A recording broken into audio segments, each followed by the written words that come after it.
अस्सलामुअलैकुम viewers, welcome back to my YouTube channel. कैसे हैं आप सब? उम्मीद करती हूँ सब खैरियत से होंगे। आज मैं आपके साथ रमज़ान के लिए एक ऐसी रेसिपी शेयर करने जा रही हूँ जिसको आज ही बना कर रखें, इसको स्टोर करें और रमज़ान में अपने लिए काम को आसान बनाएं। क्योंकि आज हम बनाने जा रहे हैं पकोड़ा प्री मिक्स। आपने करना क्या है, सिर्फ ये प्री मिक्स पकोड़ा निकालना है, सब्जियां मिक्स करनी है और आपके पकोड़े सिर्फ और सिर्फ 5 मिनट में हो जाएंगे बनकर तैयार। इसमें ना ही रमज़ान में नमक और मिर्च तेज़ होने का डर होगा और ना ही आपको मेहनत करना पड़ेगी। बस सब्जियां कट की और ये प्री मिक्स इसमें शामिल किया और आपके पकोड़े तैयार। तो चलिए जी, इस ज़बरदस्त सी रेसिपी को बनाना शुरू करते हैं। इस प्री मिक्स को बनाने के लिए सबसे पहले हमें चाहिए होगा एक फ्राइंग पैन और उसके अंदर मैं डाल दूंगी 2 टेबलस्पून जितना अनारदाना। अनारदाने को आपने पहले अच्छी तरह धो लेना है। किसी प्लेट में डाल के 2 से 3 दफ़ा साफ़ पानी से निकाल कर फिर आपने इस तरह किसी छलनी में उसको डाल देना है। और जब इसका पानी अच्छे से खुश्क हो जाएगा, निकल जाएगा, तब आपने क्या करना है, इसको हमने ड्राई रोस्ट करना है। ड्राई रोस्ट इसको 2 से 3 मिनट हमने बिल्कुल लो से भी लो फ्लेम पर करना है ताकि ये जल ना जाए। और जैसे ही ये क्रिस्पी होने लगेगा, इसके अंदर जितनी भी नमी है वो सारी ख़त्म हो जाएगी। आप इस स्टेज पर इसको चेक कर लीजिएगा, तब आपने इसको क्या करना है, चूल्हे से उतारना है। ये देखें ये कितना क्रिस्पी हो गया है, जितनी भी इसके अंदर नमी थी वो बिल्कुल ख़त्म हो गई है। इस स्टेज पर हम इसे उतार लेंगे। उतार कर आपने क्या करना है, इसको किसी खुले और बड़े बर्तन में डाल देना है ताकि ये जल्दी ठंडा हो जाए। ठंडा करना इसको बहुत ज़रूरी है, नहीं तो जो हम प्री मिक्स बनाएंगे उसको ख़राब भी कर सकता है। अब दोबारा से उसी पैन को चूल्हे पर रख देंगे और इसमें डालेंगे कुछ मसाले, जैसे कि 2 टेबलस्पून मेरे पास है सूखा हुआ धनिया, वो ऐड कर देंगे। 2 टेबलस्पून मेरे पास है सूखा हुआ पुदीना, ये ऐड कर देंगे। और 2 टेबलस्पून ही मेरे पास है साबुत धनिया। इसको आपने हाथों पर डालकर पहले अच्छी तरह मसल लेना है ताकि थोड़ा सा ये दरदरा सा हो जाए, वो ऐड कर देंगे। और साथ में इसमें डाल देंगे 2 टेबलस्पून सूखी हुई मेथी। इन तमाम स्पाइसेस को हम बिल्कुल लो फ्लेम पर 1 से 2 मिनट के लिए ड्राई रोस्ट करेंगे। इनको हमने ज़्यादा रोस्ट नहीं करना क्योंकि ये कड़वे हो जाएंगे। बस जस्ट इनको 1 से 1.5 मिनट या मैक्सिमम 2 मिनट तक इनको हम इसी तरह बिल्कुल लो से भी लो फ्लेम पर इनको ड्राई रोस्ट करेंगे। जैसे ही इनकी खुशबू आने लगेगी तो हम इसको उतार लेंगे।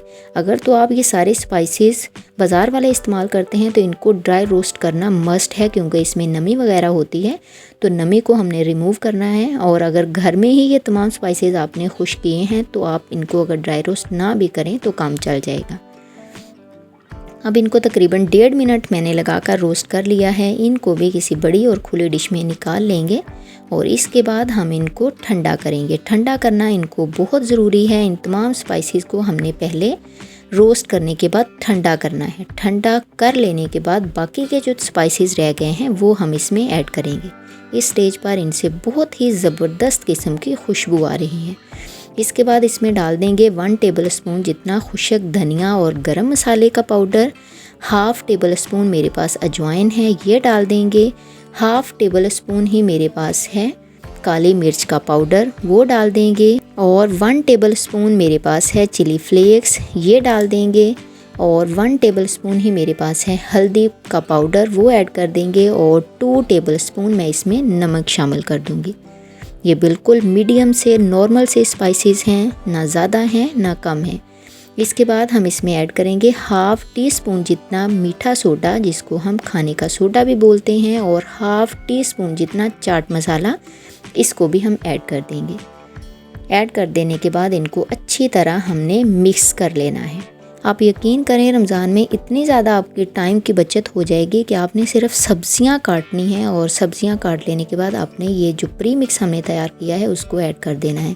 कोई नमक मिर्च चेक करने की ज़रूरत नहीं है, हर चीज़ हमारी परफेक्ट होगी और मिनटों में हम पकोड़े बनाकर तैयार कर लेंगे।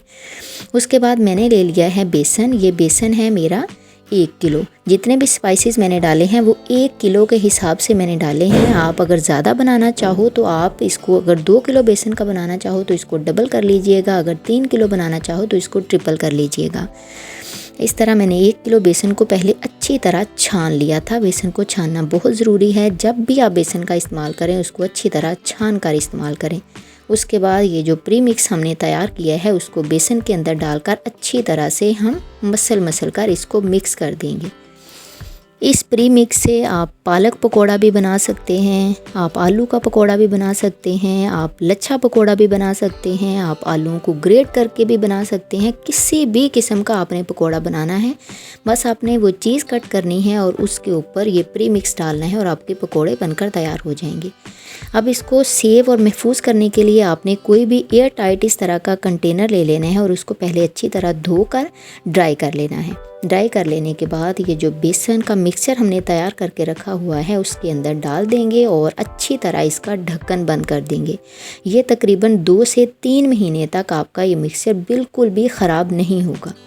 जब भी आप इसको निकालेंगे ये बिल्कुल आपको फ्रेश और इसकी खुशबू इतनी ज़बरदस्त लगेगी कि जैसे अभी अभी आपने ये तैयार किया है। ये देखिए मैंने इस तरह प्रीमिक्स तैयार कर लिया है। इसके बाद पकोड़े बनाने के लिए मैंने आलूओं को इस तरह लंबाई में कट कर लिया है। आप किसी भी शेप में कर सकते हैं। कट कर लेने के बाद इसमें मैं डालूंगी थोड़ी सी पालक। क्वांटिटी आप अपने हिसाब से कम या ज़्यादा कर सकते हो। और इसके बाद मैं इसमें डाल दूंगी थोड़े से प्याज। और इसके बाद जो प्री मिक्स हमने बना कर रखा हुआ था इसके 2 से 3 चम्मच ऐड कर दूंगी और ज़रूरत पड़ी तो मैं इसमें थोड़ा सा पानी ऐड कर दूंगी।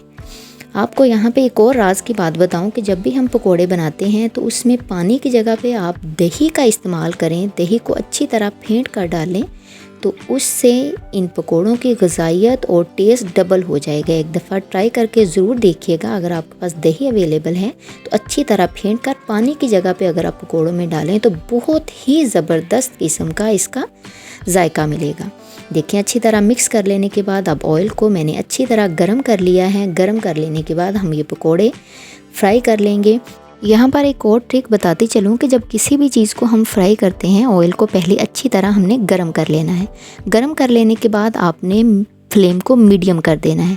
पकोड़े हों, समोसे हों, रोल हों, किसी भी चीज़ को आपने फ्राई करना है तो फ्लेम को मीडियम करके आप डाल दें और दरमियान में उसको उलट पुलट करते रहें। और फ्राई करने के दरमियान में आपने फ्लेम को कम, ज़्यादा, लो, मीडियम बिल्कुल नहीं करना। फ्लेम को आपने टच नहीं करना। जिस फ्लेम पर आपने चीज़ को फ्राई होने के लिए डाला है उसी फ्लेम पर अगर आप निकालेंगे तो आपकी चीज़ क्रिस्पी भी होगी, क्रंची भी होगी, जलेगी भी नहीं और अंदर तक पकेगी और उसके अंदर ऑयल भी नहीं जाएगा। मोस्टली लोग यही गलती कर जाते हैं कि पहले मीडियम फ्लेम पे चीज़ को डाला फिर फ्लेम को लो कर दिया। उससे एक तो हमारा ऑयल का ख़र्चा भी ज़्यादा होता है, वो चीज़ ऑयल को अपने अंदर अब्जॉर्ब भी ज़्यादा कर लेती है और दूसरा अंदर से वो कच्ची भी रह जाती है, बाहर से जल भी जाती है, क्रिस्पी और क्रंची नहीं बनती। तो ये देखिए कितने ज़बरदस्त किस्म के मैंने पकोड़े बनाकर तैयार कर लिए हैं। अब इसकी लुक देखें कितनी ज़बरदस्त है। इतने क्रंची और क्रिस्पी पकोड़े बनकर तैयार हो गए हैं। अब मैं इसको खाकर बताती हूँ। बिस्मिल्लाहिर्रहमानिर्रहीम। आप यकीन करें इतना ज़बरदस्त किस्म का इसका जायका है, इसकी खुशबू है, इसका टेस्ट है। आप लोग भी अभी बाज़ार जाएं, ये तमाम चीज़ें जो मैंने बताई हैं ये आलमोस्ट तकरीबन किचन में मौजूद होंगी। इनको आप इस तरह इस्तेमाल करते हुए प्री मिक्स बनाकर अभी से रमज़ान के लिए आप अपनी फैमिली के अकॉर्डिंग प्री मिक्स बनाकर तैयार कर लें। बस अफ्तारी के टाइम पे आपने सब्जियां काटी और प्री मिक्स डालकर इसको मिक्स किया और फ्राई कर लिया। अब घंटों का काम हो जाएगा मिनटों में और चुटकियों में आप मिक्स करेंगे और मिनटों में आप पकोड़े बनाकर तैयार कर लेंगे।